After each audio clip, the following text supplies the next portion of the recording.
मला समजणार नाही. तुम्हाला सांगते कसं आहे. इथं मी दिसली डोकं खाली घातलं,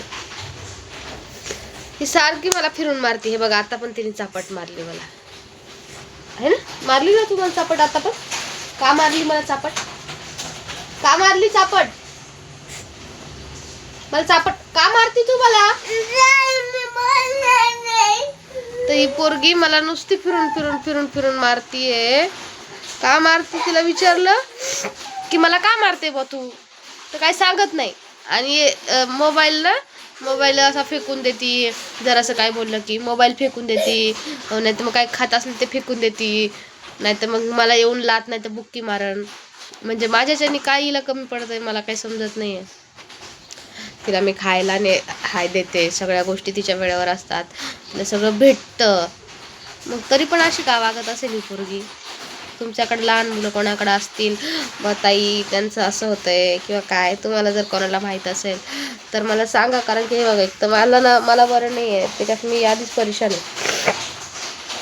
म्हणजे मला फरक पडलाय पण माझी सर्दी ना थांबतच नाही आहे. सर्दी मला खूपच भयंकर झाली. म्हणजे मी ना काय सांगते ना, वातावरणाचा इफेक्ट होते का काय होतंय तर काहीच समजत नाही आहे. आणि ना ती पोरगी माझ्यावर सारखी चिडचिड चिडचिड चिडचिड चिडचिड करते आहे आणि मला मारती आहे. आता ती बाहेर जाऊन उभी राहील ते बघा, आणि उलटून बोलती आणि काय पण बोलती. म्हणजे तुम्ही मला फेकून टाका, तुम्ही दुसरी मुलगी आणा. आता काय लेकरं काय रस्त्यावरती पडलेत का? पण तसं नाही, आणि असंच करते. म्हणजे मला काही समजत नाही. आधी नव्हती करत, जशी ती शाळेत जायला लागली ना, पहिले मी जे सांगल ते ती ऐकायची. मेन म्हणजे जे सांगन ते ती ऐकत होती. तिला मी सांगितलं ना तर मी हे नको करू, आता ती बाहेर जाऊन रडते, अशी करते, बाहेर जाऊन रडते. पहिले सांगितलं ना हे नको करू तर ती ते करत नव्हती. मग आता अशी का करते ना, मला तेच काही कळत नाही. काय कमी पडतंय आणि काय नाही. तर मग असं होऊन जातं. लहान मुलांना कसं सांभाळावं तर काहीच समजत नाही मला. मुलगी ना पहिले जेव्हा होती ना, आता शाळेत जायच्या आधीपासून, तुम्हाला सांगते, शाळेत जायच्या आधीपासून ना तेव्हा माझं सगळं ऐकायची. म्हणलं ना तर मी इथं बस, तिथंच बसायचे, हे खा, आणि जे दिलं ते खायची आणि हे करायची. आणि आत्ता ना डब्याला जरी तिला भाजी पोळी दिली ना तर लगेच म्हणते मला भाजी पोळी का दिली, मला चांगलं चांगलं का देत नाही. महिला बिस्किट खारी टोस, ती म्हणते मला बिस्किट दे. तर ही बिस्किट वगैरे टिफिनला द्यायचं असतं का?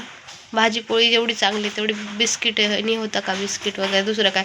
बरं ठीक आहे, तिला पराठा देईन मी किंवा मग अजून वेगळं काय देईल, पण चिवडा बिस्किट हे वेपर्स कुरकुरे हे आपण डब्याला देऊ शकत आहे का?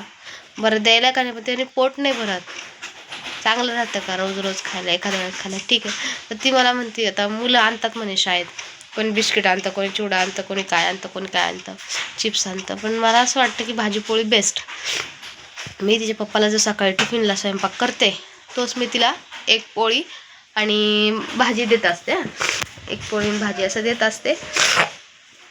तिचं म्हणणं मला रोज बिस्किट दे, मला बिस्किट हे पाहिजे, चिवडा पाहिजे, मला हे पाहिजे, मला ते पाहिजे. तर मग मी तिला उपमा देऊ शकते, त्याच्यामध्ये मी अजून काय वेगळं आप्पे, इडली, डोसा, सांबार असं काही देऊ शकते.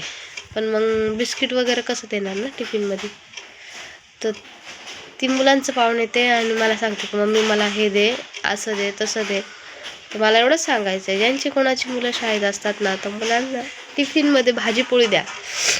मेन म्हणजे भाजीपोळी द्यायचं, म्हणजे बाकीच्या मुलांना पण हे होत नाही. आईवडील काय करतात, करायचा कंटाळा येतो, नाही येत, त्यांचे काय प्रॉब्लेम असतील, आणि आपल्याला काही नाही करायचं त्याच्यावर. पण मुलांना बिस्किट असं काही पण देतात, खाऊ देतात असं. आणि मग ते मुलं काय करतात, दुसऱ्यांचं पाहिलं का मग ते असे परेशान करतात. आता ही पोरी मला इतकी परेशान करते आहे की ना, मला तू भाजीपोळीच का देते? आता काल एवढी रडत होती, इतकी रडते, तिला भेंडीची भाजी पोळी दिली मी. तू का मला भेंडीची भाजी दिली? तू रोज रोज एकच भाजी करते. आणि मी रोज रोज एक भाजी करत नाही, कधी मेथी, कधी शेपू, काहीच वेगवेगळ्या भाज्या. पण तिला काय होतं, भाजीच नको करू म्हणते ती. मम्मी तू भाजी देऊच नको मला, असं फक्त बिस्किट, चिप्स, फरसाण असं वेगवेगळं काहीतरी असतं ना, पिझ्झा असं वेगवेगळं तिला सगळं पाहिजे. पण असं नाही आहे. तर ते मुलांचं पाहून दुसरी मुलं शिकतात, ज्यांचे आईवडील असं काही देत असतील बस. पण तुमच्या मुलांसाठी तुम्ही ना रोज एक उठून पराठा म्हणा, एक पोळी म्हणा, भाजी म्हणा, तुम्ही त्याच्यासाठी नाही करू शकत तर मग काय उपयोग आहे सांगा? उपयोगच काय त्याचा? तर मुलांसाठी काहीत का होईना एक भाजी पोळी बनवून द्यायचा, खायचं तुम्हाला द्यायचं तुम्ही घरी आल्यावर द्या. शाळेत असं खरं तर मला वाटतं देऊच नाही. एखाद्या वेळेस दिला ठीक आहे, ते असं दुसऱ्यांच्या मुलांना पण त्रास होतो. आणि मुलगी मला शाळेत जाते त्याची मला खूपच परेशान करते. मला असं नाही म्हणायचं की मी देऊ नाही शकत, पण मग भाजी पोळी जेवढी बेस्ट आहे तेवढं दुसरं काही नाही, मला असं तरी वाटतं. प्लीज कोणी व्हिडिओ पाहत असतील त्यांच्या आईवडिलांना सांगते की मुलांना रोज भाजी पोळी तुम्ही रोज बनवून द्या. तुमच्या घरात जे जेवण बनल ते तुम्ही त्याला डब्याला द्या.